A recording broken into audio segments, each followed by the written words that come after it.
Nabi Yusuf bergaduh dengan abang dia, tapi dia guna bijaksana dia untuk menyatukan keluarga, bukan bagi lagi teruk keluarga. Dia buat strategi macam mana? Dia abang dekat ni, hang bubuh bagi barang lebih kat dia supaya dia percaya cakap aku nanti, sebab aku nak jumpa dengan adik aku. Dia bubuh barang, kata abah tengok ni kami pergi kat menteri tadi, menteri bagi barang gandum, hak kami bagi untuk tukar trade in dengan dia pun dia bagi balik kat kami. Baik abah dia ni, boleh tak dia nak tengok Bunyamin? Nabi Yaqub kata, aku tak percaya dengan apa lah. Abah tolonglah percaya dengan kami. Dulu apa cakap ayat yang sama bersama nak buat Yusuf keluar, tapi apa bagi Yusuf hilang daripada aku. Aku menangis sampai buta mata, ayah dia kata dulu. Ayah percayalah dengan kami ayah. Menteri yang nak jumpa bukan kami nak bawa lari. Hampa berjanji dulu dengan Allah, hampa akan selamatkan adik hampa. Dia berjanji dengan Allah bawa Bunyamin. Bunyamin sampai, Nabi Yusuf jumpa dengan dia. Nabi Yusuf kata, hang kenal aku? Kata, hang Yusuf. Dia kata, aku Yusuf, hang adik aku. Sekali lagi aku nak jumpa dengan hang. Tapi dia susun strategi macam mana? Dia suruh kawan ni bubuh bekas cawan dia yang mahal itu dalam kereta Bunyamin. Bila bubuh dalam kereta Bunyamin, keluar ke jalan, pakat tahan depan. Oi, pencuri, tunggu sini. Hak abang dia Yahuza kata, apa ni hang bagi kami mencuri? Kami ni semua orang bagus, tak ada mencuri barang apa ah. Hang bohong. Ada barang raja hilang, hang yang ambil. Dia kata, apa cek kereta kami tak ada apa, bukan kereta lah, apa unta. Jangan sembang macam orang kereta. Unta kami, hang cek tengok unta kami. Ada apa barang, cek tengok ada ke tak ada. Tengok tak ada.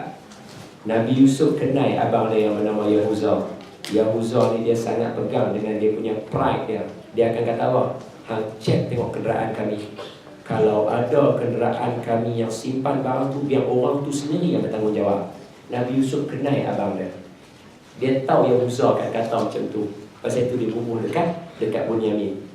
Tengok bijak Nabi Yusuf. Makna dia apa? Dia nak menyatukan keluarga dia dalam keadaan dia kenal siapa dia ahli keluarga dia. Kita bergaduh bagian nak rock, tapi kita kenal lah abang kita makanan kegemaran dia apa. Dia suka tengok gambar pemandangan yang dari mana. Dia apa tempat idaman dia di mana.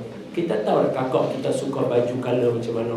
Benda-benda ni lah yang kita kena guna. Kalau kita tahu, gunakan benda ni untuk satukan balik keluarga kita. Ada lah, betul sebab bincang kakak aku suka baju. Masa ni lah dia nak bincang nanti dulu. Dengar. Bila dah jadi lagu tu, cek dekat tu. Dekat, apa nama siapa tadi? Bunyamin punya ni kata ada. Abang dia kata, patutlah hang ni pencuri. Abang hang dulu pun pencuri. Dia tak tahu Nabi Yusuf depan dia. Lepas tu, mereka balik. Dia kata, okey, aku nak tahan Bunyamin. Terus Yahuza teringat janji dengan dia. Tolonglah cik, ambil lah salah seorang daripada adik-adik saya yang 9 ni. Jangan ambil Bunyamin ni. Ambil lah depan ni tak apa. Ambil lah siapa-siapa. 3 orang nak tahan tak apa. Pasal janji dengan ayah. Sampai ayah tak percaya. Tadi bukan hang kan kata siapa punya kereta yang ada, dia akan bertanggungjawab. Yahuza kata kat adik-adik dia, wallahi adik-adik aku takkan balik jumpa ayah, atau aku takkan balik pergi balik dekat istana, melainkan aku akan duduk di tengah-tengah sampai ayah redha pada aku. Dia duduk tengah-tengah mana pasal tak balik. Yahuza ni punya pegang dengan janji dia. Bunyamin kena tahan. Adik-adik lain balik beritahu kat ayah dia. Tuan-tuan, ni saya nak cerita siapa ni? Nabi Yusuf dengan siapa? Adik-adik dia. Ayah dia pun siapa dia? Nabi Yaqub. Nabi dengan keluarga Nabi, dengan anak Nabi. Tuan-tuan tengok dia pesan dua benda dalam cerita ni. Pertama dia kata kat anak dia apa?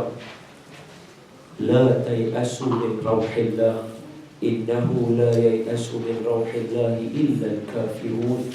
Tu dia apa? Ini saya kata tadi itu asal kan. Macam mana nak ready diri kita supaya nak juga oleh Allah. Kita kenal diri kita macam mana kan. Ni Nabi Yaqub cerita kat kita. Surah Yusuf tadi. Mana surah Yusuf? Ayat ni tuan-tuan, kalau tuan-tuan nak ambil, tengok ayat ni. Surah 58 ke? 58? 58? Bukan.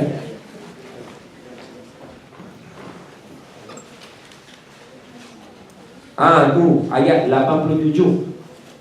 Ayat 87 bukan surah kiri atas sekali. Saya ingat itu insya-Allah. Cuma ayat saya tak ingat. Tu.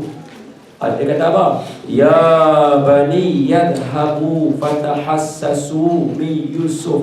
Tu tengok tu perkataan fatahassasu tu, la ilaha illallah. Nabi Yaqub habaq kat anak dia. Hai anakku, hangpa pergilah cari adik-beradik hangpa balik dengan Fatahassasu, cari dengan pencarian yang betul-betul. Jangan duk cari dengan batang hidung. No, Nabi aku abang, hampa nak cari redha Allah, cari betul-betul. Jangan duk cari main-main lagu tu. Nak cari redha Allah, cari sungguh-sungguh. Dan bila dah cari apa dia?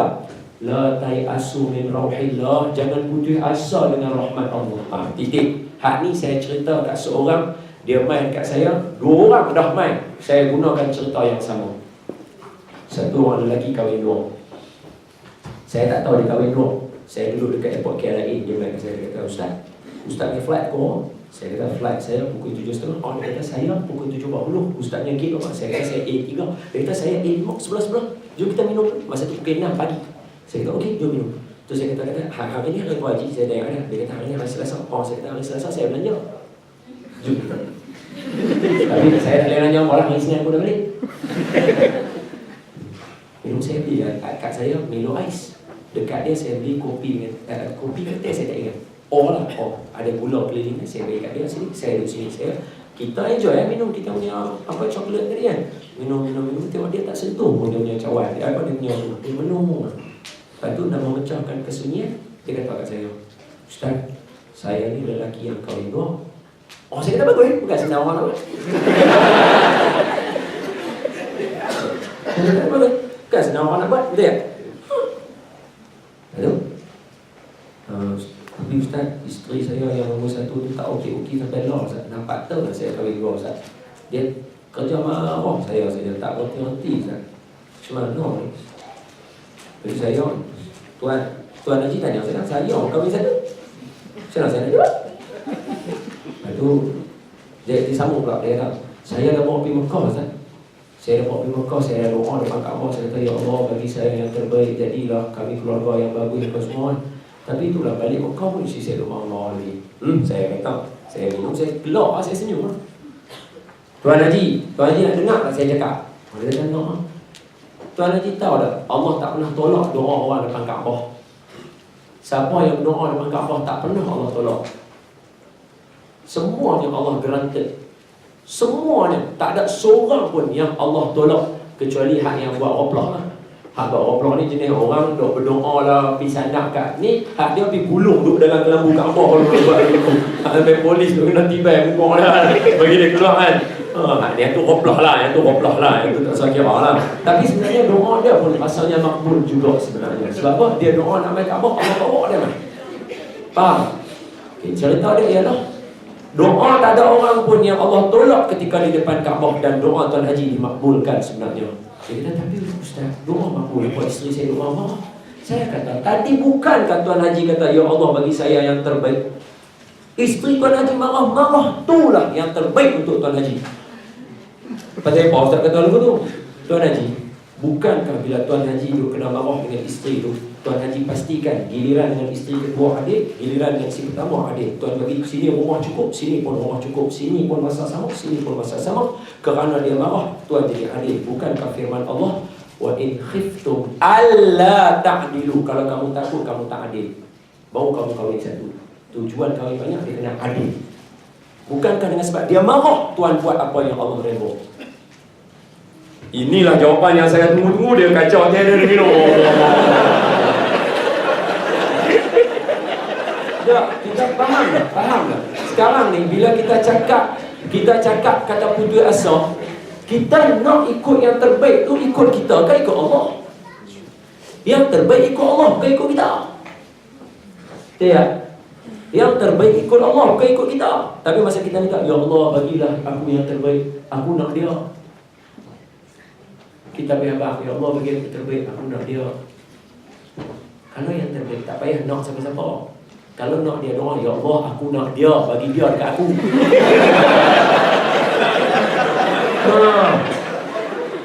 Baru betul. Lepas dah habaq lagu tu, ya Allah aku nak dia, bagi saya isteri saya dekat atas lah, saya dulu isteri saya. Ya Allah jangan tengok dia, tengok saya. Ya Allah aku nak dia, bagi dia dekat aku. Ya Allah bagilah aku yang terbaik, amin. Apa betul ini? Ya Allah bagilah aku terbaik, aku sungguh nak dia. Allah kata, hang nak dia kan nak bagi aku yang beli. 4 lelaki syok kat kita. Hak kita duk nak yang muka macam Beckham mah. Hak yang drop ball kita tak pandang langsung.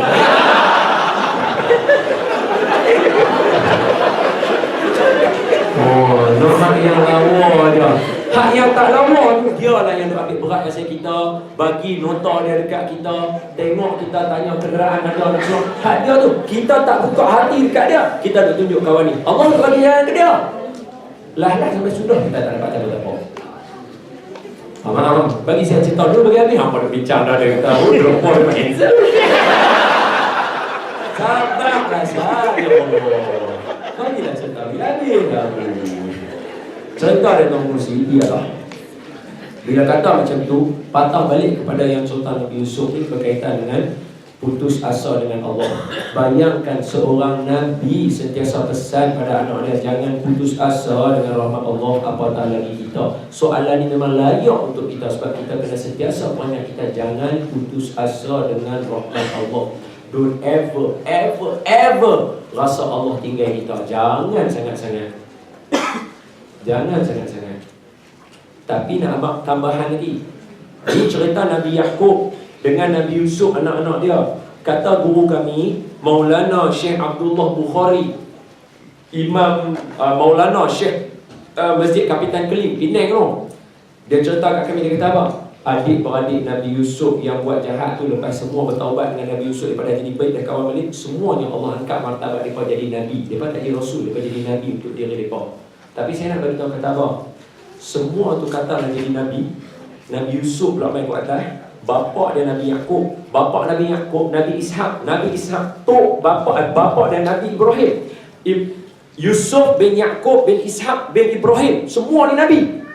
Mana Nabi Muhammad? Nabi Muhammad jauh. Muhammad bin Abdullah bin Abdul Muttalib bin Hashim bin Abdul Manaf bin Qusay bin Kilab bin Murrah bin Ka'ab bin Lu'ay bin Ghalib bin Fihr bin Nadar bin Kinanah bin Khuzaimah bin Mudrikah bin Ilyas bin Mudar bin Nizar bin Ma'ad bin Adnan. Adnan 5 lagi, Nabi Ismail, baru dapat Nabi Ibrahim. Apa sebab Pak Gabung dulu tu, aku bangga sekali. Dah lah, saya pergi jubah mana ni. Setan senang lagi jauh. Saya bukan cerita apa, saya nak beritahu kata hak ni Pak, Nabi sebut dalam hadis. Ketika sahabat tanya, ya Rasulullah, siapakah lelaki yang paling bagus? Nabi kata, adakah hampa nak Nabi yang Nabi pada anak ayah dia Nabi, yang tok wan dia Nabi, yang tok nek dia Nabi? Yang tu kalau maksud apa? Nabi tanya, Nabi sebut pasal Nabi Yusuf. Sebab tu Nabi Yusuf ketika tingkatan langit Isra Mi'raj, dia duduk tingkat nombor 3. Dia mulia. Tapi bayangkan keturunan mulia ni, masa Nabi Yaqub nak meninggal, dalam surah Al-Baqarah akhir sekali juzuk 1. Semua dah, sebab tadi kawan tu SMS kata nak dalil sangat ni, aku bagi semua dalil. Pandai sangat. Ambil.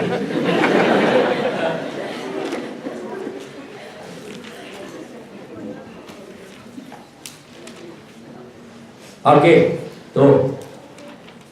Dia kata apa? Ayat yang ke-132. Tuan tengok dia kata apa? Ha? Puasa Allah. Allah. 132 surah Al-Baqarah 132, betul? Silap, 133 yang tu ayat sebelumnya. Wa wassa biha Ibrahim bani wa Yaqub ya bani inna Allah astafa lakumud din fala tamutunna illa wa antum muslimun. Bawah ada tu.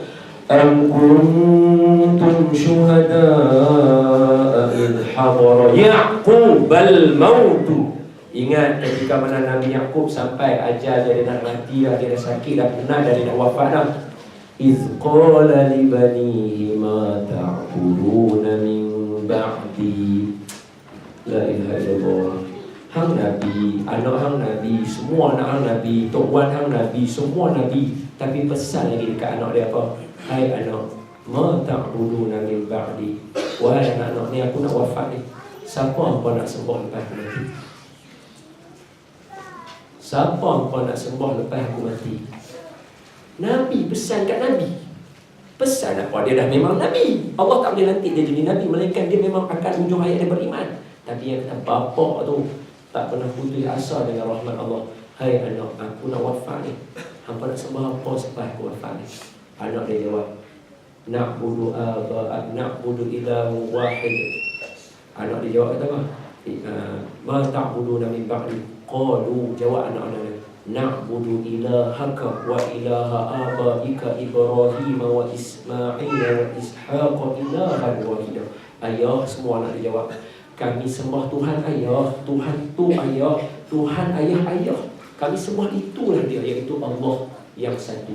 Anak dia jawab, saya tanya diri kita dalam ni semua kan kering nak kahwin. Kata saya sebenarnya bersama saya lagi nak dapat anak lah apa semua, yang mana ada anak-anak saya semua. Agak-agak hujung ayat kita boleh cakap lagu tu. Agak-agak hujung ayat kita boleh cakap lagu tu. Kalau kita duk ha tak tahu nak cakap apa. Oh tuan memang payah. Sedangkan kita biasa pergi tengok berapa ramai jenazah ataupun orang sakit yang akhir hayatnya macam mana depan mata kita. Tak?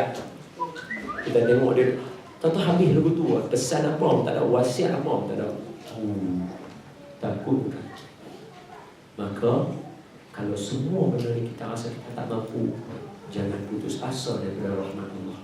Cara dia, banyakkan berdoa, banyakkan sembahyang, banyakkan baca Quran. Allah sentiasa berdoa kita. Tambah satu lagi, jangan lupa sunnah baginda Nabi. Wallahu a'lam.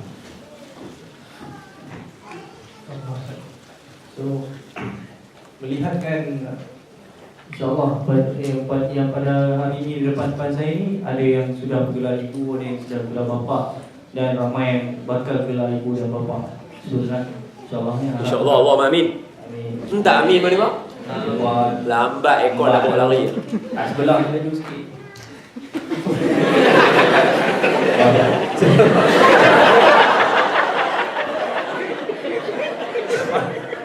So soalan dia ialah sebagai kita satu hari ni kami jadi so kita mau kata masyarakat kita ni membangun dalam keadaan yang Allah redha, yang baiklah kata. Tapi hari ni bila kita tengok hari ni dengan adanya baca buku kriteria dan sebagainya, ala-ala gejala itu macam ke arah yang tak redha, lebih pada yang redha. So, di mana kesilapannya dan apa yang kita sama-sama boleh buat? Aku dapat mak yang 40 mak. Allahumma salli ala sayyidina Muhammad wa sallam. Nanti dulu sebelum jawab soalan tu ada dua soalan. Kita kena jawab soalan ni juga. Boleh? Kau nak simpan last hak ni bomnya, hak ni hamnya, hang pengurusi majlis. Baik kat depan dulu, hang pengurusi majlis yang bagus. Assalamualaikum Ustaz. Waalaikumsalam. Berkenaan aurat dengan non-muslim, perempuan dengan perempuan, bolehkah kita bersalaman dengan mereka, dan jika bersalaman batalkan wudu? Tidak. Kita boleh bersalaman dengan mereka. Di dalam Al-Quran yang selalu orang duk habaq ayat-ayat tu, mereka disebut, maafkan saya guna perkataan dalam Quran, mereka digunakan istilah sebagai najis, tetapi najis maknawi, bukan najis aini, bukan najis hakni ni yang duk tengok ni, bukan. Mereka maknawi, dalaman mereka, hati mereka tidak sampai kepada Allah. Itu sahaja. Salam boleh tak batal wudu, bukan saja salam boleh, boleh duk muah pipi dalam salam. Assalamualaikum Ustaz. Saya nak minta Ustaz cerita sikit tentang amalan-amalan pada bulan Zulhijjah. Waalaikumsalam warahmatullahi wabarakatuh. Amalan bulan Zulhijjah sama macam amalan bulan-bulan lain, cumanya nanti bila sampai bulan Zulhijjah dia ada beberapa amalan tambahan, iaitu kita ada yang Zulhijjah hari wukuf di Arafah. Hari Tasyrik, ada hari raya Qurban. Ni awal sangat nak cerita raya Qurban ni. Macam mana ni? Contoh jawab sikit. Pertama sekali, raya Qurban nanti jangan lupa beramai-ramai keluar untuk sembahyang hari raya, termasuklah orang perempuan yang datang bulan. Orang perempuan datang bulan bukan pergi sembahyang, pergi duduk dengan khutbah. Itu sunnah Nabi yang orang tak pernah sembang pun hari ini. Sunnah Nabi yang besar adalah Nabi habaq, hai sekalian muslimin dan muslimat, termasuklah yang datang bulan. Nabi sebut, keluarlah beramai-ramai pergi mendengar khutbah hari raya. Nabi sebut. Jangan duduk kat rumah, duduk pergi masak lah apa, orang nak main rumah apa, pergi dengar dulu khutbah. Sebab apa? Tok Khatib nak pesan. Sekali lagi, Tok Khatib memainkan peranan yang penting. Jangan buat takbir raya tu tak maulah takbir raya sedih kan. Dia kena masa tu Allahu Akbar, Allahu Akbar, Allahu Akbar, Allahu Akbar, Allahu Akbar, Allahu Akbar. Ada kenal tu? Ada tak ada tu khatib? Allahu Akbar, Allah. Nangis lah semua orang. Tak mahu tu. Kenal pula Tok Khatib suara syahadu. Orang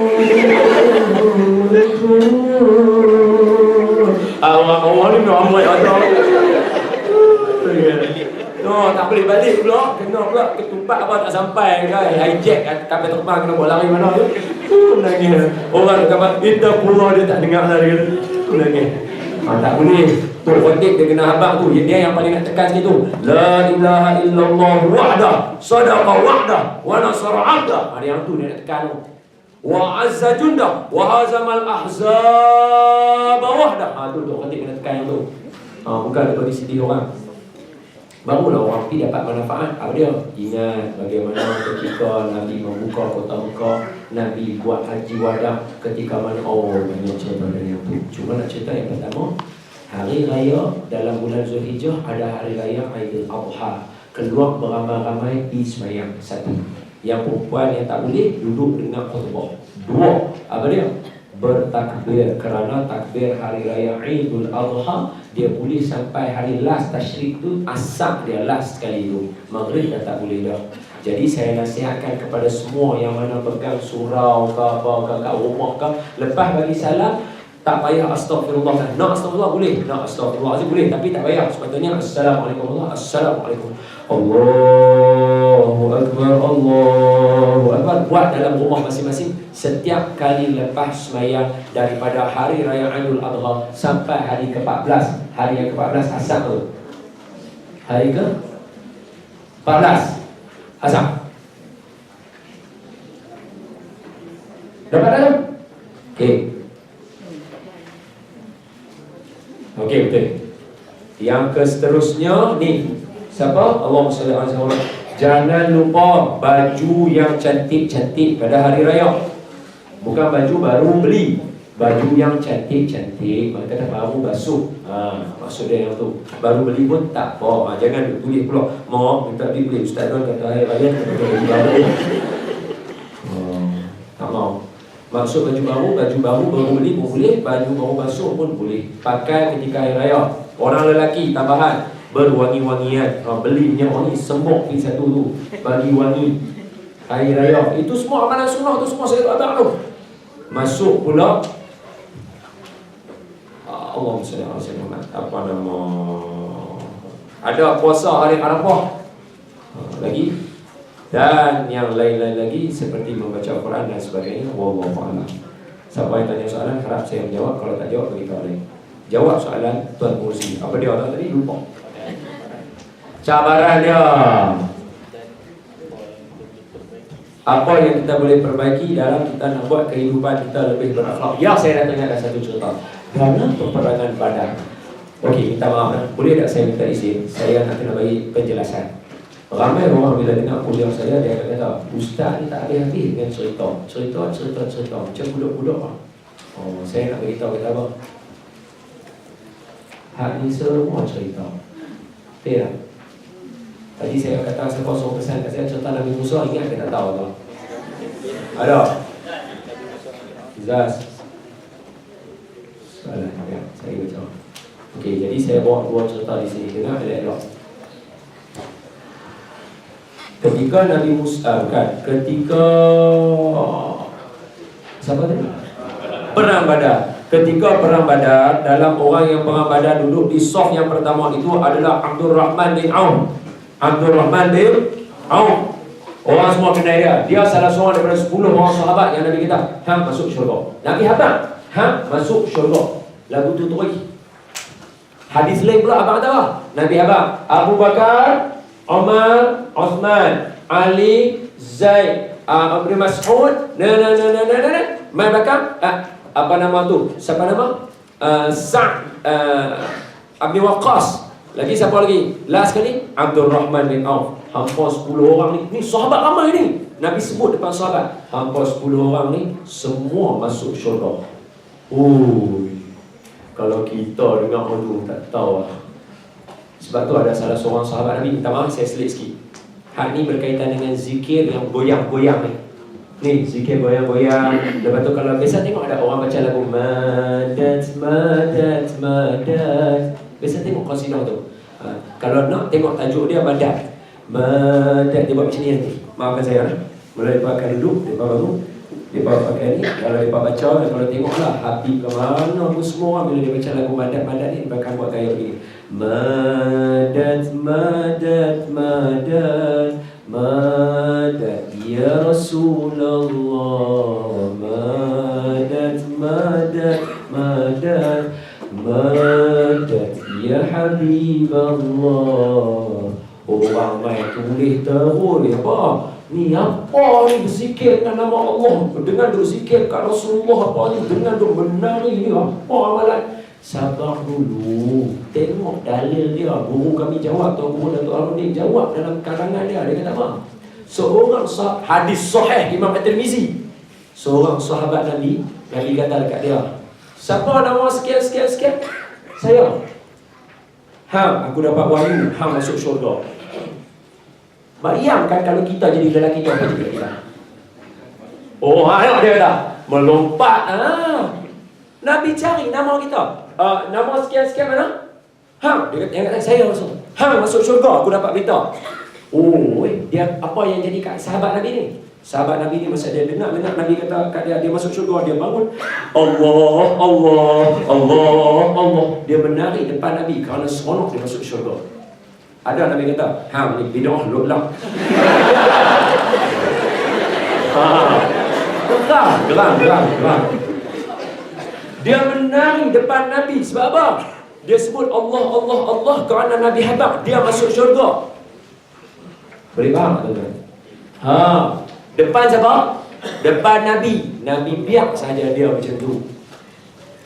Maka ulama ambil dari situ, tak menjadi masalah kalau kita bergerakkan badan kita menunjukkan apa yang kita rasa dalam ketika mana kita berzikir. La ilaha illallah, la ilaha illallah, la ilaha illallah. Tak jadi salah. Jangan kita buat-buat benda tak betul. Boleh dapat itu? Ingat nanti awam mai tegur kita, suruh dia cari hadis ni. Wallahu a'lam. Clear itu? Ada soalan tentang situ? Jangan pula duk pergi, tapi tak boleh lah. La ilaha illallah. Tak boleh lah. Betul sangat. Allah betul tengok dulu. Pergerakan yang Allah redha lah maksud dia. Boleh dapat. Okey. Macam mana boleh masuk tafsir itu tadi? Abdul Rahman bin Auf dalam perang Badar, betul? Dalam perang Badar ada Abdul Rahman bin Auf, salah seorang daripada 10 orang sahabat yang masuk syurga dulu. Maka terserahlah keberanian dia. Dia duduk di saf yang pertama.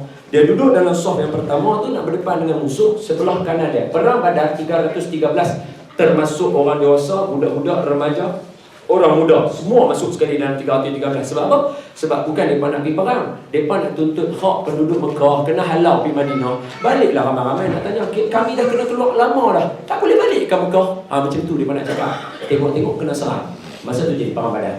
Jadi bila jadi lalu tu, budak ada dalam tu, Abdul Rahman bin Auf, dia tengok belah kanan dia, dia tengok belah kiri dia. Belah kanan dia ada budak nama Muaz, umur 10 tahun. Belah kiri dia ada budak nama Muawis, 10 tahun. Nabi kata apa? Abdul Rahman bin Auf kata apa dalam hati? Kalau orang tua selamat sikit dalam orang ini budak-budak confirm aku nak jaga mereka. Dia terdetik dalam hati dia macam tu. Tiba-tiba budak kanan dia pegang. Kamu, pakcik, dia tengok dia. Dalam banyak-banyak musuh ni kan, yang mana satu Abu Jahal, budak 10 tahun nak bergaduh dengan Abu Jahal. Abang tengok dia, oplok tak oplok tak. Tuan-tuan tahu tak perang Badar tu siapa ketua perang dia? Abu Jahal lah. Dia dah lah tak kenal Abu Jahal mana satu. Lepas tu nak cari gaduh dengan orang tua tu tak betul-betul. Abdul Rahman bin Auf ni, dah macam kalau saya selalu abang, kalau saya lah jadi Abdul Rahman bin Auf, saya kata dekat budak tu, aku Abu Jahal aku nak pas kat Nabi tau, suruh dia bunuh aku, tak boleh kan. Tapi budak ni tanya, kamu dalam banyak-banyak musuh tu, mana satu Abdul Rahman bin Auf?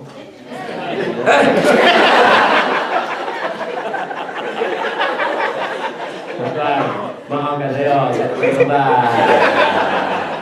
Dia bagi tuan ni kan. Dia tak Abu. Dalam banyak-banyak ni mana satu Abu? Abu Jahal.